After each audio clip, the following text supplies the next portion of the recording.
예수님께서 부활하신 목적은 조상들에게 약속한 그 약속을 이루어주기 위하여서 무덤에서 살아났습니다. 우리 33절 우리 큰 목소리로 읽겠습니다. 곧 하나님이 예수를 일으키사 우리 자녀들에게 이 약속을 이루게 하셨다 함이라. 아멘. 여기까지 읽겠습니다. 곧 하나님이 예수를 죽은 자 가운데서 일으켰는데 그것은 아브라함과 이삭과 야곱에게 약속한 그 언약을 우리 안에 이루어주기 위해서 예수님께서 부활하셨습니다. 구약의 복음은 오실 메시아, 하나님께서 메시아를 약속을 했습니다. 그 약속을 언약이라 그렇게 말씀을 합니다. 하나님께서 타락한 인간을 구원해 주기 위하여서 아담에게 가죽옷을 입혀 주었어요. 아담과 여자에게 처녀의 몸으로 이 땅에 메시아가 올 것이다. 그 메시아가 너희를 구원해 줄 거다라고 언약을 세웠어요. 그 언약을 아벨이 믿었어요. 노아가 믿었어요. 아브라함이 믿었어요. 아브라함이 그 믿음으로 말미암아 하나님께 또 다른 약속을 받는데 그 약속이 바로 마음의 할례를 베풀어 주겠다. 아브라함의 씨로 말미암아 메시아가 이 땅에 온다.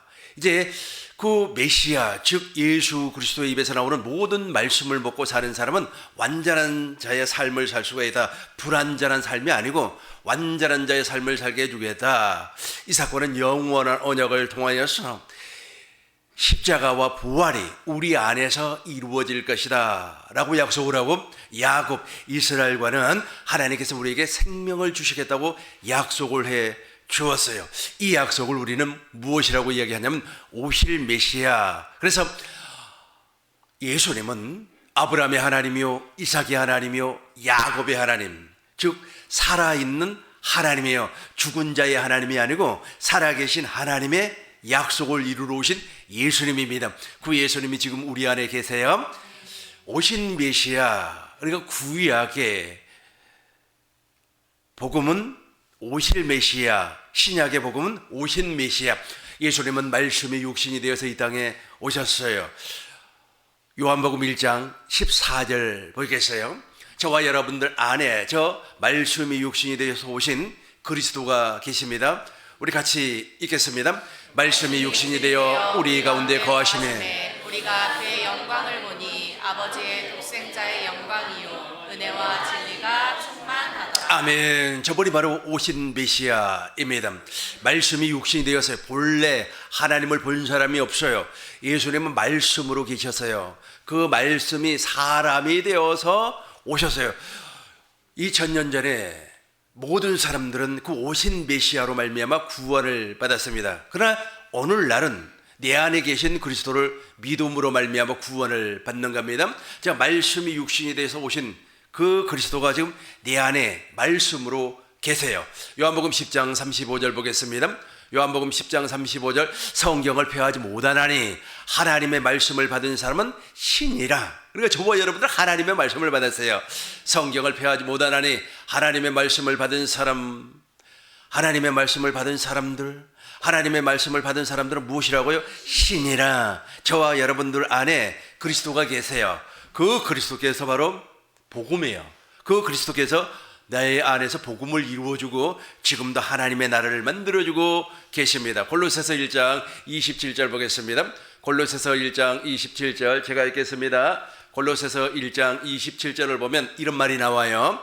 하나님이 그들로 하여금 이 비밀의 영광이 이방인 가운데 얼마나 풍성한지를 알게 하려 하심이라. 그러니까 구원은 아는 거예요. 근데 중요한 것은 무엇이냐면 이 비밀은 너희 안에 계신, 우리 같이 읽겠습니다. 이 비밀은 너희 안에 계신 그리스도시니 곧 영광의 그러니까 저 비밀이 바로 내 안에 계신 그리스도예요. 그러니까 내 안에 계신 그리스도가 무엇이라고요? 복음이에요. 복음. 그래서 복음을 믿음으로 말미암아 저와 여러분들이 구원을 받는 겁니다. 28절 제가 읽도록 하겠습니다. 우리가 그를 전파하여 내 안에 계신 그리스도를 전파하여 각 사람을 권하고 모든 지혜로, 모든 지혜는 하나님께서 주신 지혜입니다. 각 사람을 가르쳐. 그러니까 인간의 지혜, 인간의 지식으로 가르치는 것이 아니라 하나님께서 주시는 지혜로 가르침을 받으니까 각 사람을 그리스도 안에서 완전한 자, 불완전한 자. 사람들은 불완전해요. 불완전해요. 그게 사람 얘기도 없고 막 불완전한 사람들 많이 있지 않습니까? 사람 말 듣지 마시고 이제는 네 안에 계신 주님의 음성 듣고 사는 우리 꿈 있는 게 모든 성도님들 되시길 주의 이름으로 축원합니다. 그래서 중요한 것은 무엇이냐면 복음을 아는 사람은 복음의 뿌리가 있어요. 여러분 안에는 복음의 뿌리가 있는 줄로 믿어요. 뿌리 없는 나무는 어떻게 되는 겁니까? 죽어버리죠. 뿌리 없는 나무 어느 정도 성장을 하다가 뿌리가 망가져 버렸습니다. 어떤 사람이 삽으로 그 뿌리를 망가뜨려 버렸어요. 그러니까 뿌리가 없는 나무는 어떻게 되죠? 말라서 비틀어져 버리지 않습니까? 또 뿌리에 세균이 침투를 했습니다. 아니면은 짐승이 와가지고 나무 뿌리를 다 먹어버렸어요. 그러니까 나무가 어느 정도 자라다가 열매를 맺으려고 하는 순간에 열매가 맺어지지 않고 열매가 땅에 떨어져 버리는 겁니다. 그래서 뿌리가 없으면 큰일 나는 거예요. 그래서 아브라함은 복의 근원이라고 했어요. 복의 뿌리예요, 뿌리. 아브라함은 복의 뿌리예요. 저와 여러분들이 아브라함의 믿음을 다 가지고 있습니다. 근데 중요한 것은 무엇이냐면 사람들이 예배당에 다니고 있어요.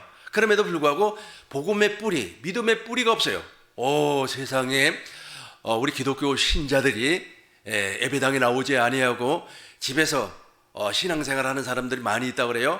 가난한 교인이라 그렇게 이야기를 하고 또 기독교 인구가 계속해서 줄어든다고 그래요. 그래서 한번 이렇게 설문조사를 해봤다 그럽니다. 왜 교회를 안 나가고 세상으로 이렇게 나가버리냐? 당신은 왜 교회를 떠나냐? 그러니까 많은 말들을 해요. 뭐 이렇쿵 저렇쿵 이야기를 하는데 딱 보니까 결론이 세 가지예요. 첫 번째는 교회에 가서 실망을 했다는 거예요. 뭐 사람들이 막 거칠은 말을 하고 뭐 사람들이 자기에게 상처를 주고 그런다 그래요. 그래서 사람이 두려워서 예배당에 안 간다. 두 번째는 교회에서 왜 그렇게 돈을 많이 내라고 하느냐? 나는 돈이 없는데 헌금 많이 하세요. 뭐 어쩌고 저쩌고 한다 그래요. 그리고 또 세 번째는 목사가 욕심이 그렇게 많다는 거예요.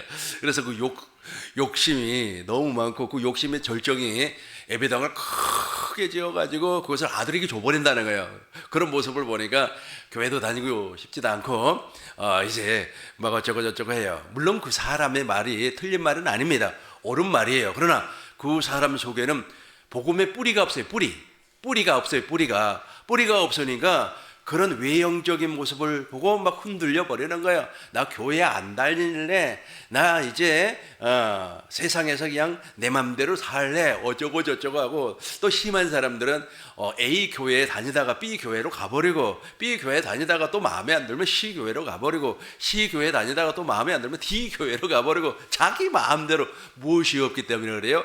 뿌리가 없게 돼요. 뿌리가 그 안에 반석이 없어요. 반석이 마태복음 7장 24절 봐요. 24절 보겠습니다. 마태복음 7장 24절. 그러므로 누구든지 내 말을 듣고, 그러니까 주님의 로고스 여러분 안에 로고스가 없다는 거예요. 우리 꿈이 있는 교회 성도님들 안에 로고스가 다 있어요. 주님의 말씀이 있어요. 다시 한번 얘기하겠습니다. 하나님의 말씀을 받은 사람은 무엇이라고요? 신이에요. 신.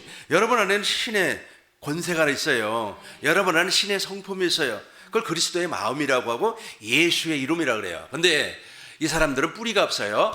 그러므로 누구든지 나 말을 듣고 행하는 자는 그 사람은 집을 반석 위에다가 지어요. 반석이 바로 예수님입니다. 자, 25절 읽어봐요. 같이 읽겠습니다. 비가 내리고 창수가 나고 바람이 불어 그 집에 부딪히되 무너지지 아니하나니 이는 주추를 반석 위에 놓은 까닭이요. 26절 우리 큰 목소리로 읽겠습니다. 나의 말을 듣고 행하지 아니하는 자는 그 집을 모래 위에 지은 어리석은 사람 같으리니. 27절입니다. 비가 내리고 창수가 나고 바람이 불어 그 집에 부딪힘에 무너져 그 무너짐이 심하니라. 그러죠. 뿌리가 없으면 저렇게 돼요. 저 반석. 여러분 혹시 예루살렘에 있는 솔로몬 성전 아시나요? 솔로몬 성전, 지금은 솔로몬 성전이 없어져 버렸습니다.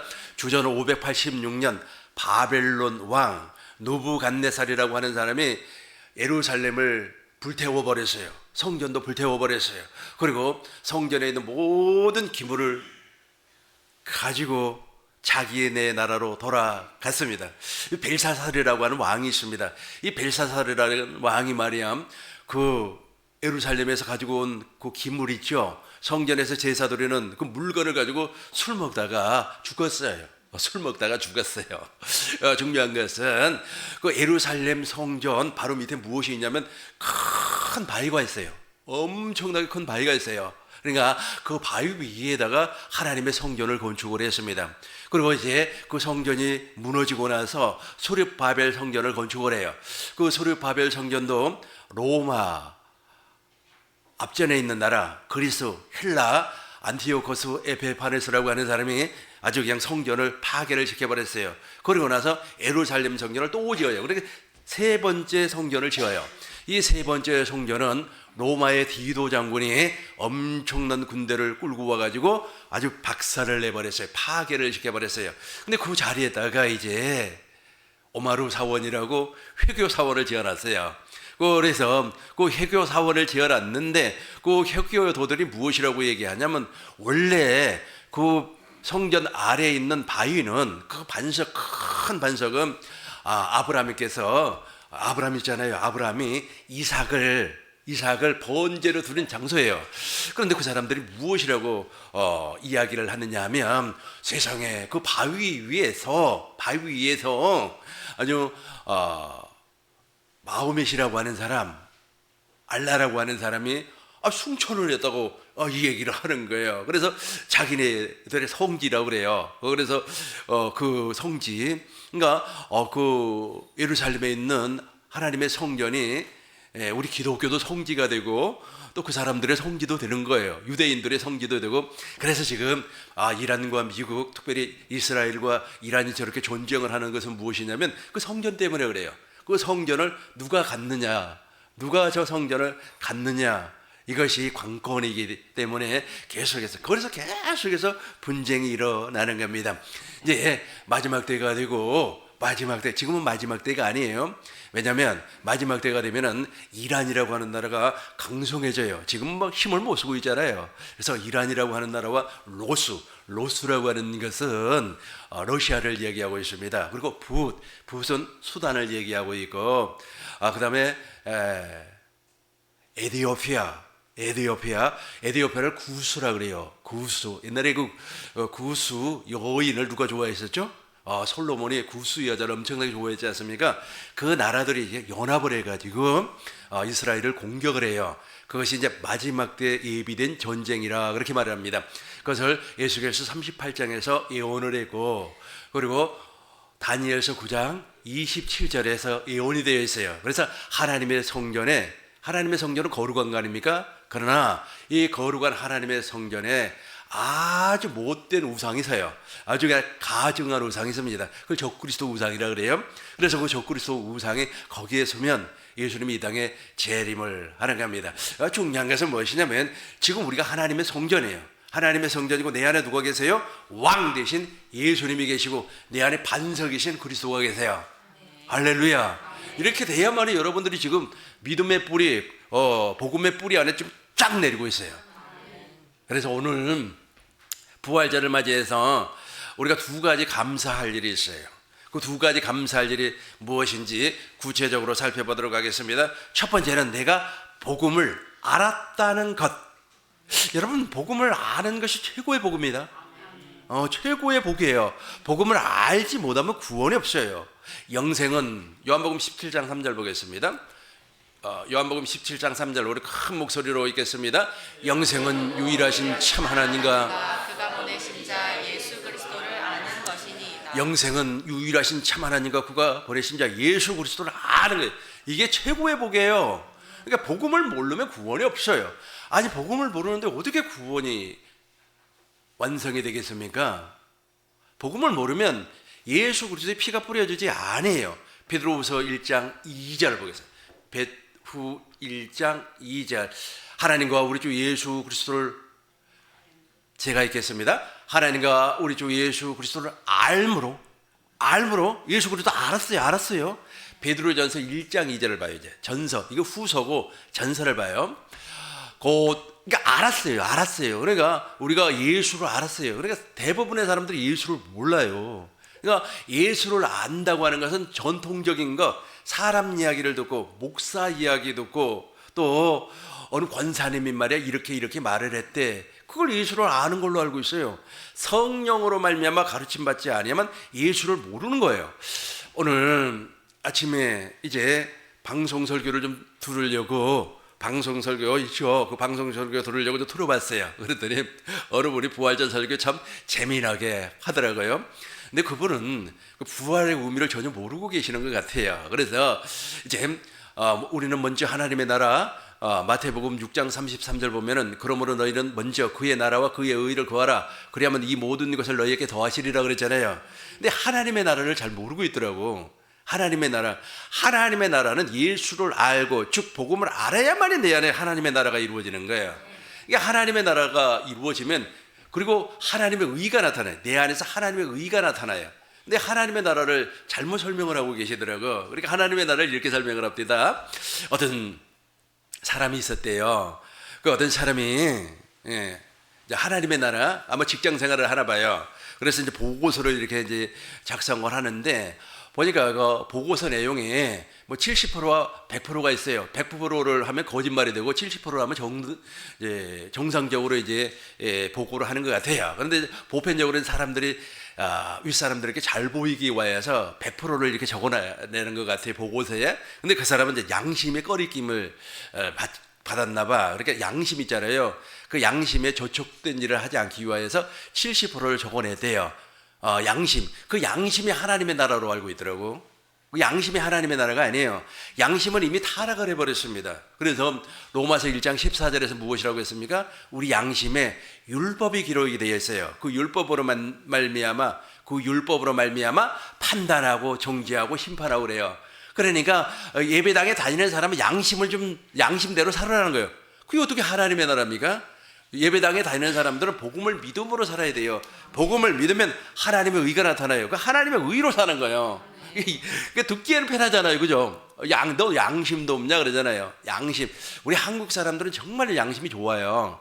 옛날에 못 먹고 못 입고 못 살 때는 양심이 어디가 있습니까? 그냥 옆에 돈 있으면 막 그냥 주워 가버리잖아요. 아주 막 길거리에 돈이 말이야 5만 원짜리가 떨어져 있으면 주워 가버리잖아요. 근데 지금은 있잖아요. 5만 원짜리 돈이 있어도 안 가져가요. 지난번에 몰래카메라로 실험을 하는데 우리나라 사람이 한 게 아니고 미국 사람이 하더라고. 진짜 한국 사람들은 양심적인 사람인가 그걸 테스트하기 위해서 그 지하철역 앞에다가 가방을 던져놨어요. 근데 한 사람도 안 주워가요. 그 가방을 안 주워가요. 그리고 어떤 아주머니가 지하철역을 딱 나오면서 그 가방을 사람 다니니까 걸리적거리잖아요. 하단에다가 놓고 가더라고요. 안 가져가요. 한국 사람들은 어릴 때부터 그런 교육을 받기 때문에 남의 거 손 안 댑니다. 세상하고 또 세상 논리하고 하나님의 나라하고 어떻게 똑같습니까? 그렇게 설교하면 안 되겠죠. 하나님의 나라는 그게 아니에요.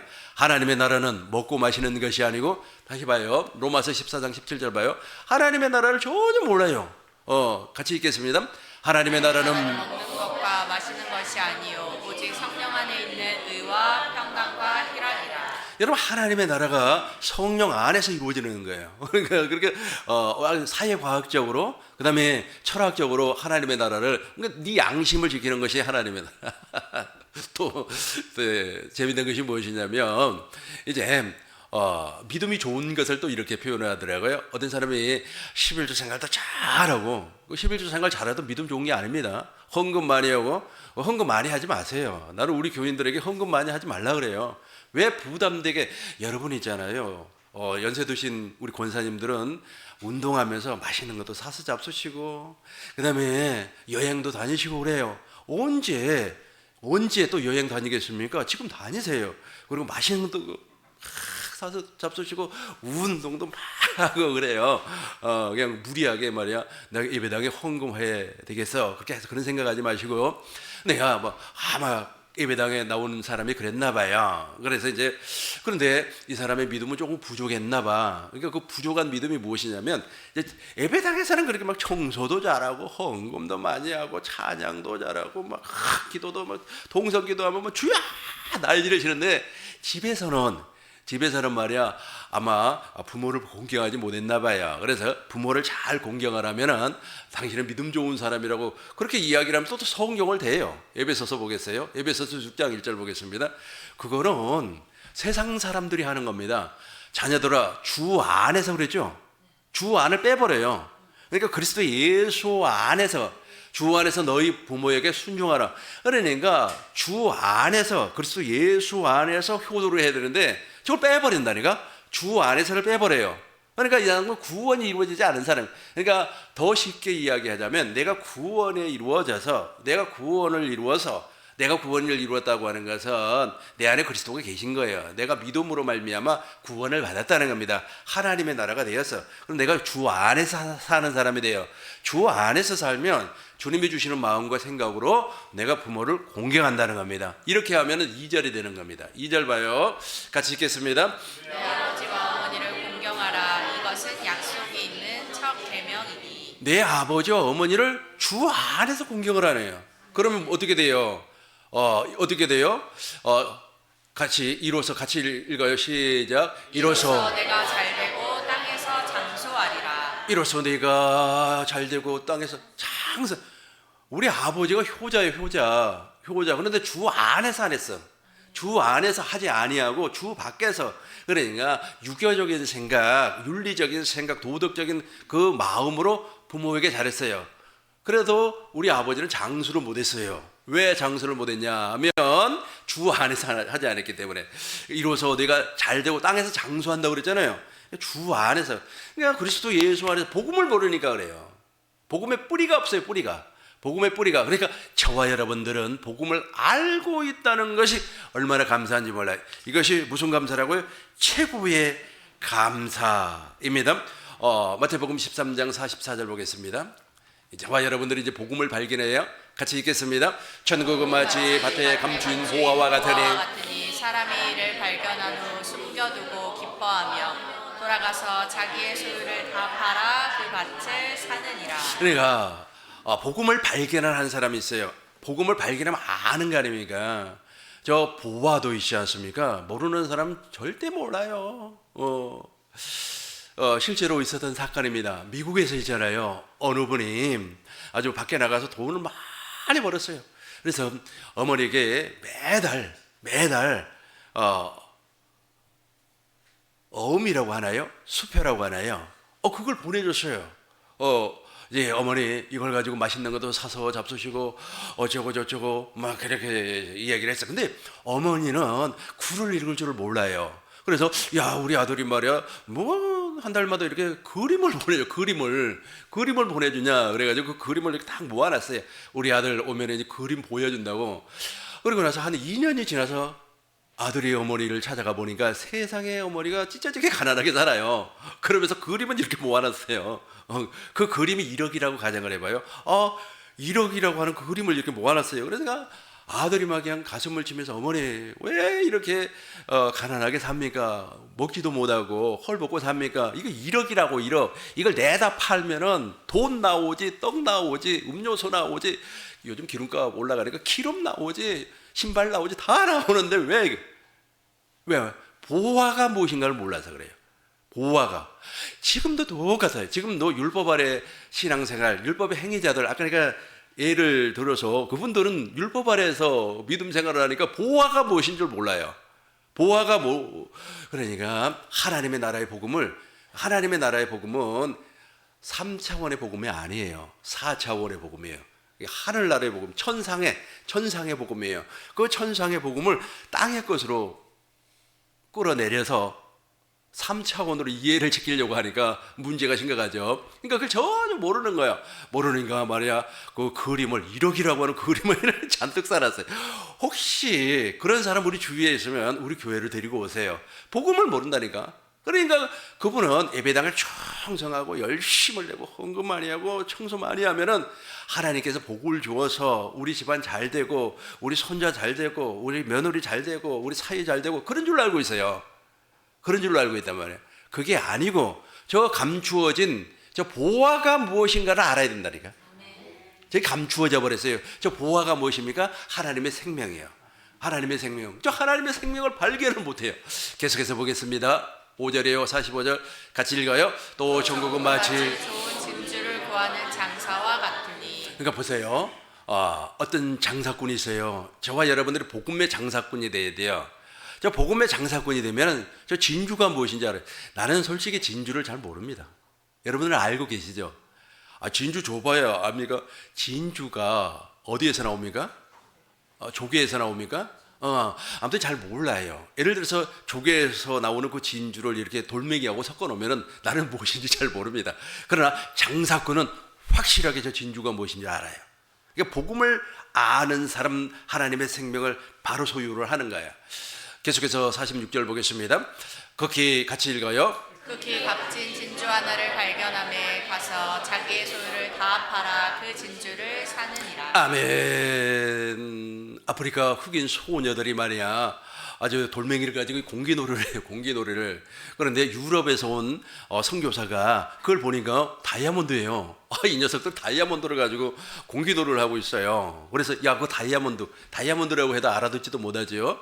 그래서 이제 그 돌멩이 어디에서 주워왔니? 그래도 저기 가면 많이 널려 있다고. 그러니까 초코파이 주면서 저기 말이야 그 다이아몬드 저 돌멩이 말이야 많이 주워와라. 자기는 이제 아마 거기서 땅을 파기는 좀 무리였나 봐요. 삽도 없고 곡괭이도 없고 그러니까. 그래서 아이들에게 시킨 거예요. 그러니까 이 녀석들이 말이야 초코파이 얻어먹으려고 막 한 바구니씩 막 파오는 거예요. 그게 전부 다 다이아몬드라니까.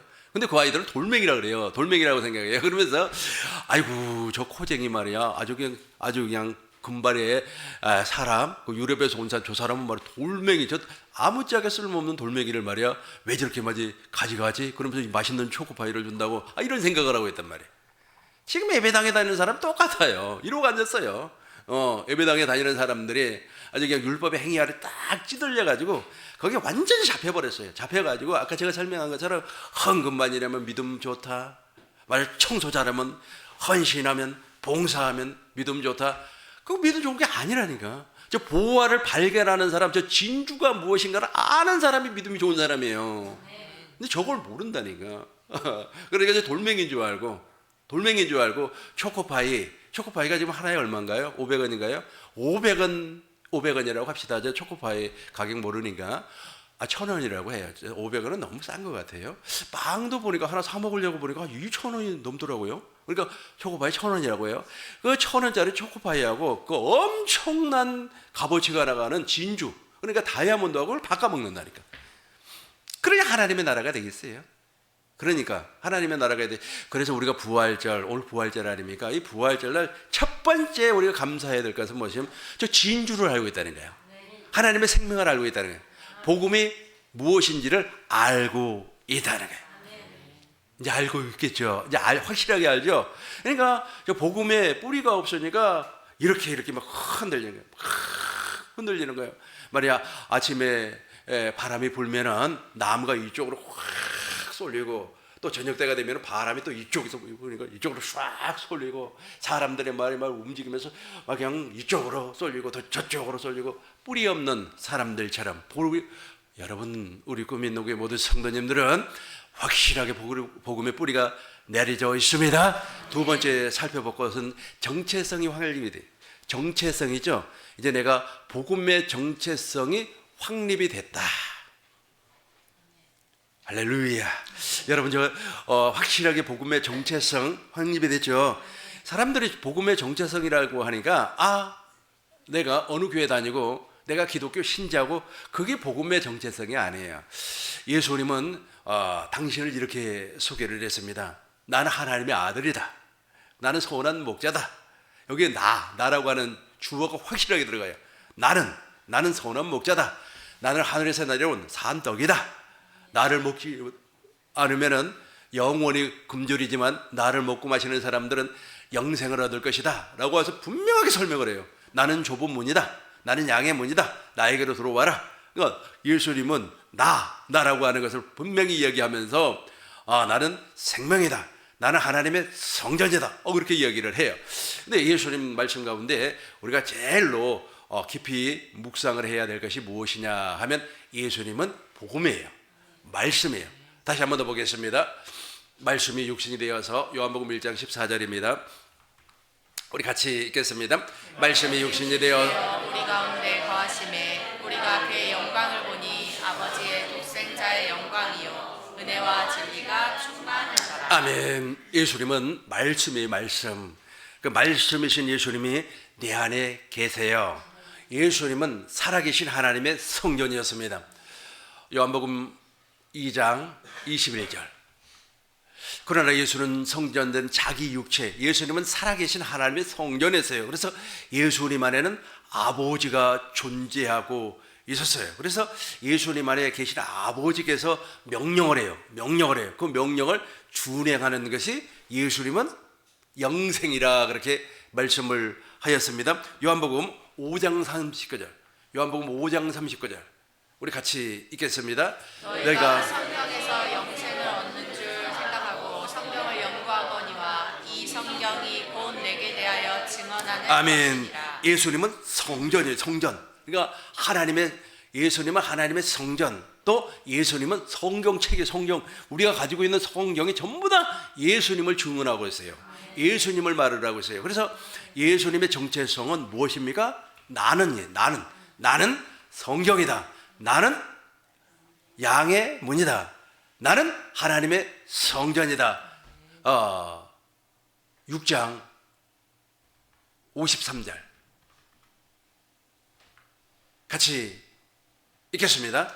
예수께서 이르시되 내가 진실로 진실로 너희에게 이르노니 인자의 살을 먹지 아니하고 인자의 피를 마시지 아니하면 너희 속에 생명이 없느니라. 예수께서 말씀했습니다. 내가 진실로 진실로 너희에게 이르노니 인자의 살, 내 살을 먹고 내 피를 마셔라. 그래야만이 네 속에 생명이 있을 것이다 라고 하면서 51절을 봐요.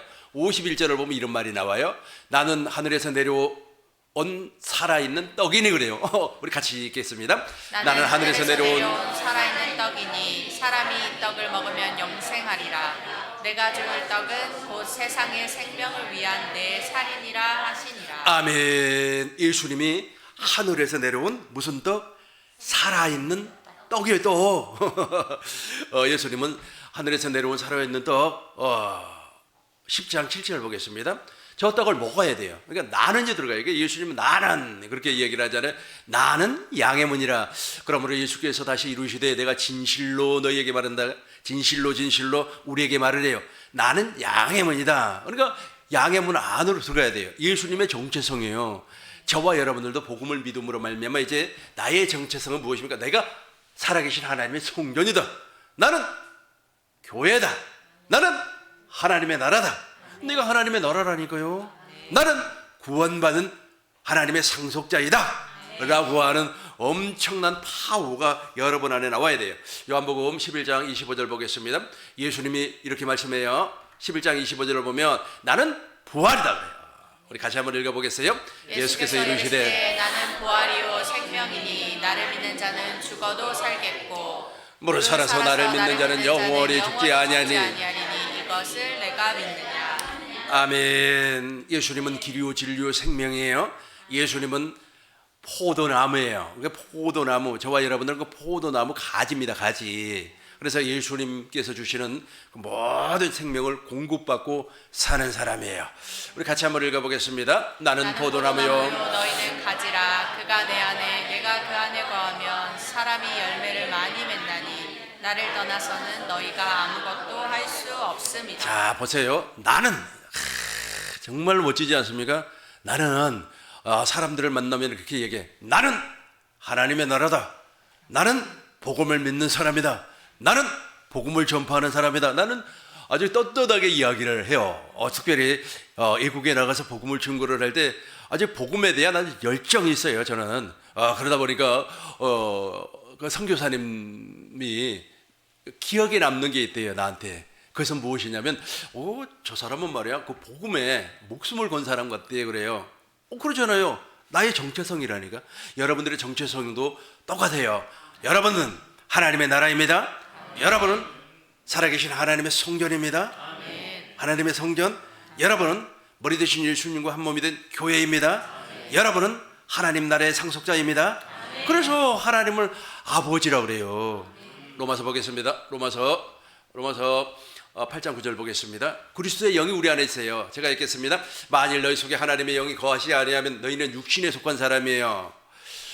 영에 있나니 우리 누구든지부터 시작. 누구든지 그리스도의 영이 없으면 그리스도의 사람이 아니라. 저 사람은 정체성이 없어요. 15절 보겠어요. 15절 보겠습니다. 15절 보면 이런 말이 나와요. 시작. 너희는 다시 무서워하는 종의 영을 받지 아니하고 양자의 영을 받았으므로 우리가 아빠 아버지라고. 와, 우리의 정체성 뛰어나지 않습니까? 그러니까 사람들이 자기 정체성, 자기가 믿음 생활하면서 정체성이 없어요. 그러니까 무엇이라고 하냐면 아이고 천국이 있는지 지옥이 있는지 잘 모르겠다고. 아이고 죽어봐야 알지. 그래서 이제 아이고 집사님 그렇게 많이 아프세요. 이제 우리 믿음으로 기도합시다. 그러면 아이고 내가 죽어서 천국 갈지 지옥 갈지 잘 모르겠어요. 막 그런 소리 한단 말이에요. 그러니까 사람들에게 이제 배우는 거예요. 그러니까 세뇌를 시키는 거예요. 세뇌를. 야 집사님은 말이야 죽으면 천국 가서 상급을 많이 받습니다. 구원의 확신을 가지세요. 구원의 확신을 확신. 그 우리한테 종교적인 신념을 심어주는 거예요. 종교적인 신념이 얼마나 무섭냐면 여러분 2차 도나 아시죠? 통일 신라 시대인가요? 아니 그냥 신라 시대거든. 그 법흥왕 시대니까 신라고 법흥왕이라고 하는 사람이 있어요. 이 사람이 이제 불교를 받아들인 사람입니다. 그런데 이 2차 돈이라고 하는 사람은 하급 관리예요. 보니까 고구려도 불교를 받아들이고 백제도 불교를 받아들여요. 그래서 우리도 좀 불교를 받아들이면 좋겠습니다 라고 건의를 하니까 아주 이상한 이단 종파 잘못된 사이비를 전파한다고 그래가지고 이 사람에게 사형을 내려버렸어요. 사형을 내리니까 이분은 이제 그 불교에 대한 신념이 있어요. 종교적인 신념. 그래서 내 목을 치세요. 내 목을 치면은 내 목에서 흰 젖이 나올 겁니다. 젖 있잖아요. 젖. 목에서 젖 있잖아요. 젖 하얀 젖이 나올 겁니다. 그렇게 이야기를 해요. 그러니까 이제 사형을 나가면서 이제 목을 쳐버렸어요. 그랬더니 무엇이 나왔어요? 실제로 하얀 젖이 나왔어요. 하얀 피가 나와버렸어요. 이거 종교적인 신념이라고 그래요.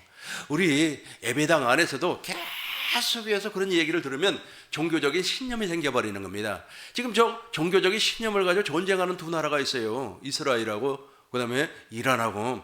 그 종교적인 신념에 사로잡히면 그렇게 돼버리는 겁니다. 저 사람들은 목숨이 아깝지 않아요. 저 사람들의 그 신념 가운데 하나가 무엇인지 아세요? 특별히 그 이슬람 사람들, 이슬람의 그 원리주의자들은 그 종교적인 신념이 있어요. 내가 폭탄을 짊어지고 아니면은 저 사람과 전쟁에서 죽어버리면 천국에 가서 7명의 여자하고 산다는 거예요. 아니, 그걸 위해서 목숨을 바칩니까? 그 종교적인 신념 때문에 그래요. 종교적인 신념이 얼마나 무서운지 모릅니다. 그러니까 복음을 모르니까 그래요. 복음을 모르니까 그 신념에 딱 잡혀버리는 거예요. 종교적인 신념에. 우리 꿈 있는 교회 성도님들은 복음과 종교적인 신념 확실하게 구분할 줄로 믿습니다. 이제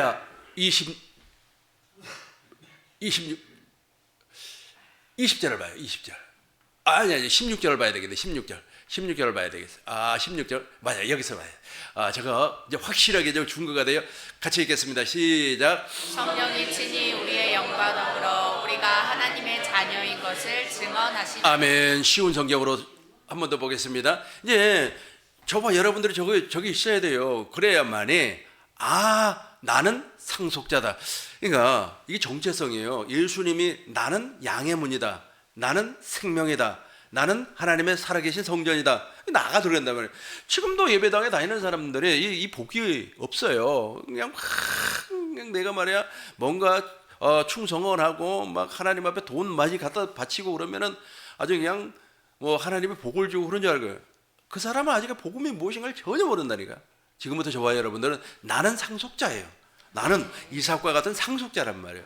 성령께서 친히 우리의 영과 우리 같이 읽겠습니다. 성령께서 친히 우리의 영과 함께 우리가 하나님의 자녀라는 것을 증언합니다. 그렇죠. 나는 하나님의 자녀이구나. 우리 주일학교 때 다 찬송 불렀잖아요. 나는 왕자다. 하나님 나라에 나는 왕자다. 불러놓고도 모른다니까. 불러놓고도 이제 성인이 되면은 이제 행위로 빠져버려요. 행위로. 이걸 우리 한국교회에서는 행위구원이라고 합니다. 그런 사람들 너무 많아요. 어느 목사님이 우리 한국교회에 행위구원론자들이 행위구원 있잖아요. 그것으로 쫓아가는 사람들이 뭐 80%에서 90%가 된다나 그래요. 내가 보기에는 거의 95%는 그런 것 같아요. 다 그쪽으로 가버려요. 그러니까 무엇이 돼요? 신념으로 살아버리는 거예요. 종교적인 신념으로. 이제 우리 26절 보겠어요. 26절이 결론입니다. 26절이 결론이에요. 우리 같이 읽겠습니다. 우리는 무엇을 기도해야 하는지도 모르지만 성령께서는 말로 다 표현할 수 없는 간절함으로 우리를 위해 중보 기도를 하십니다. 그렇죠. 이제 저와 여러분들이 상속자예요. 상속자의 마음을 누가 알아줘요? 아버지가 안단 말이에요. 아버지가 필요에 따라서 다 공급을 해줘요. 우리 꿈있는 교회 성도님들은 물론 개미가 될 수도 있어요. 개미도 아주 훌륭합니다. 그러나 배짱이 아시죠? 배짱이와 같은 그 심성도 좀 가질 필요가 있어요. 배짱이가 노래 불러가지고 있잖아요. 아주 하나님께서 영감을 줬어요. 그래가지고 작곡을 쫙 했습니다. 3분 만에 작곡을 해가지고 그것이 빅히트를 쳐버렸습니다. 그러면 저작료가 얼마가 나오는 줄 아세요? 죽을 때까지 먹고 살 돈이 여러분에게 떨어져요. 복음을 믿으면 된다 이겁니다. 복음으로 사시길 바라겠어요. 오늘 말씀 정리하도록 하겠어요. 오늘 부활절입니다. 우리의 행위도 중요해요. 그러나 그 행위가 믿음 안에서, 그리스도 예수 안에서 다 이루어져야만 합니다. 그래서 우리가 두 가지를 감사해야 되는데, 첫 번째는 내가 그리스도를 알고 있다는 것, 예수님을 알고 있다는 것, 내가 복음을 알고 있다는 것을 감사하시기 바라겠습니다. 그리고 두 번째는 내가 복음의 정체성이 확립이 되었구나. 이 정체성이 확립되지 아니하면 아침에 바람이 이쪽으로 불면 이쪽으로 가버리고, 저녁에 바람이 이쪽으로 불면 이쪽으로 가버리고, 뭐 정신이 하나도 없어요. 아주 그냥 바람에 나는 겨와 같은 인생을 사는 겁니다.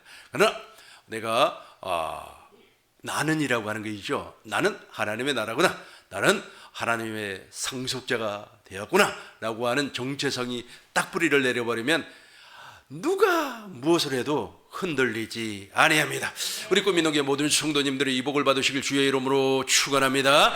우리 주여 한번 부르고 우리 통성으로 기도하겠습니다.